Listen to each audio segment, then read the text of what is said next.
عجب مذاق ہے اسلام کی تقدیر کے ساتھ، کٹا حسین کا سر نعرہ تکبیر کے ساتھ۔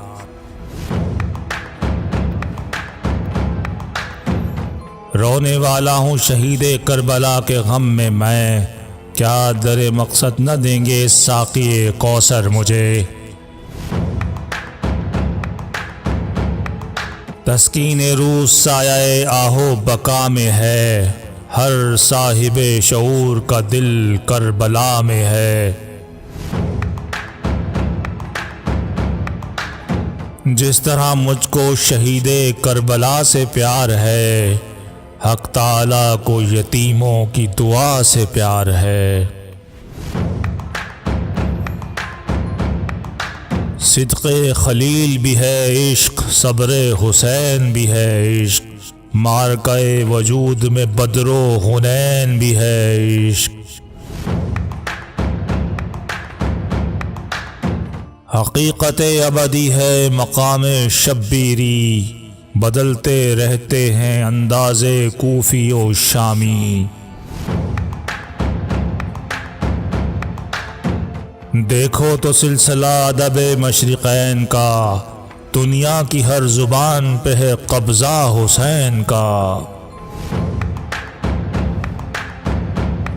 غریب و سادہ و رنگی ہے داستان حرم، نہایت اس کی حسین ابتدا ہے اسماعیل۔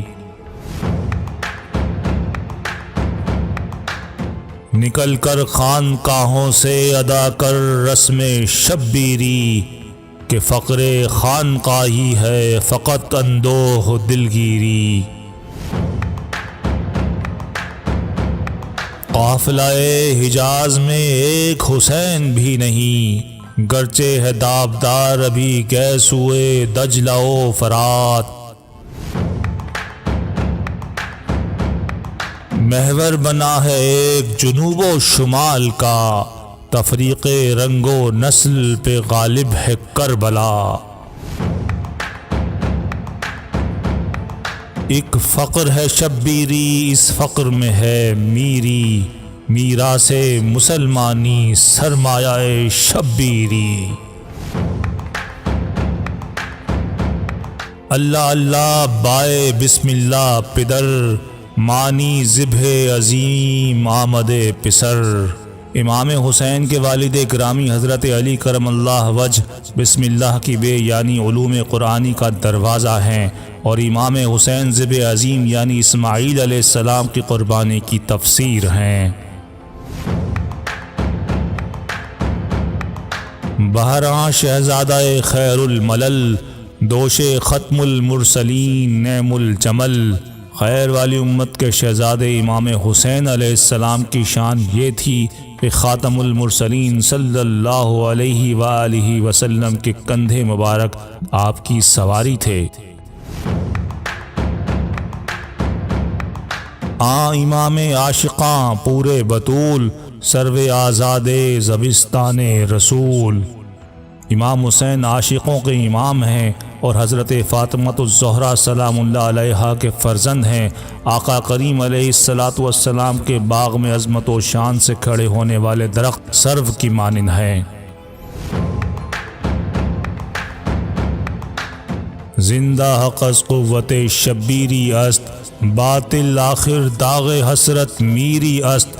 چون خلافت رشتہ از قرآن گسیخت، حریت راز ہر اندر کام ریخت۔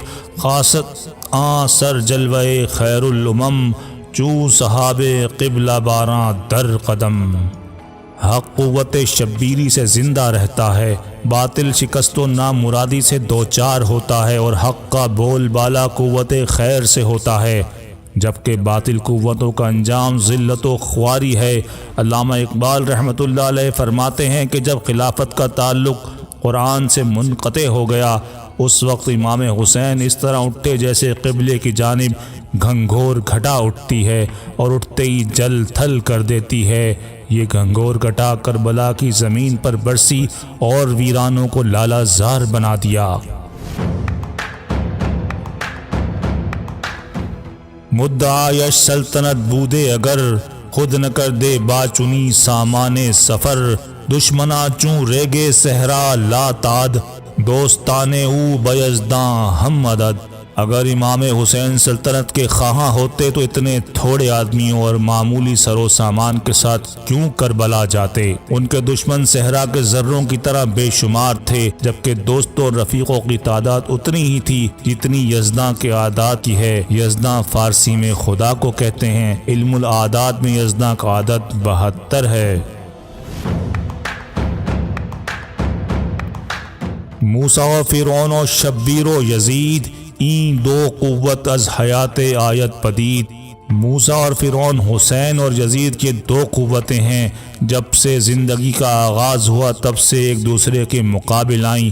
موسیٰ علیہ السلام اور حسین علیہ السلام حق کے نمائندے اور فرعون اور یزید باطل کے پیروکار ہیں۔ تیغ لاچوں از میاں بیروں کشید، از رگے ارباب باطل خوں کشید۔ نقش الا اللہ بر صحرا نوشت، سطر عنوان نجات ماں نوشت۔ امام حسین نے اپنی تلوار میان سے باہر کھینچی تو تمام صاحبان باطل کی رگوں سے خون نکال دیا۔ انہوں نے الا اللہ یعنی توحید کا نقش صحرا کے سینے پر کھینچا اور یہ نقش ہماری نجات کے عنوان کی سطر کے طور پر لکھ دیا۔ سر ابراہیم و اسماعیل بود، یعنی یہاں جمال را تفصیل بود۔ حضرت امام حسین علیہ السلام، حضرت ابراہیم علیہ السلام، حضرت امام حسین علیہ السلام، حضرت ابراہیم علیہ السلام اور حضرت اسماعیل علیہ السلام کے راز تھے، یعنی ان کے واقع قربانی کی تفصیل بیان کرنے والے۔ حضرت اسماعیل کی قربانی اجمالی تھی اور امام حسین علیہ السلام کی تفصیلی تھی۔ رمز قرآن حسین آموختیم، ذاتش او شعلہ ہا اندوختیم۔ شوکت شام و فر بغداد رفت، سطوت غرناتا ہم از یاد رفت۔ تار ما از زخمہ اش لرزا ہنوز، تازہ از تکبیر او ایما ہنوز۔ ہم نے قرآن کے اسرار و رموز امام حسین علیہ السلام ہی سے سیکھے ہیں اور انہی کی روشن کی ہوئی آگ سے شعلے سمیٹ رہے ہیں۔ دنیا کی کئی حکومتیں آئیں اور مٹ گئیں، شام کی شوکت مٹ گئی، بغداد کا جاہ و جلال ختم ہو گیا، کرناتا کی سطوت اور رعب بھی رخصت ہو گیا، مگر اس کے مقابلے میں کربلا کی یاد آج بھی زندہ ہے۔ امام حسین کی مطراب ہمارے ساز کے تار اب تک چھیڑ رہی ہے، جن سے نغمے نکل رہے ہیں، اور اب تک نعرہ تکبیر کی صدا سے ہمارے ایمان تازہ ہو رہے ہیں۔ درمیان امت آں کیواں جناب، ہم چو حرف قل هو اللہ در کتاب۔ امت کے درمیان امام حسین علیہ السلام کی حیثیت وہی ہے جو سورہ اخلاص کو قرآن میں حاصل ہے۔ جس طرح قل هو اللہ کو قرآن مجید میں خاص حیثیت حاصل ہے، اسی طرح امام حسین علیہ السلام کو ملت اسلامیہ میں ایک خاص مقام حاصل ہے۔ اے صبا اے پی کے دور افتادگاں، اشک ماں بر خاک پاک اوں رساں۔ اے باد صبا، اے دور رہنے والوں کا پیغام لے جانے والی ہوا، ہمارے آنسوؤں کا ہدیہ امام حسین علیہ السلام کے روضہ مبارک پر پہنچا دے۔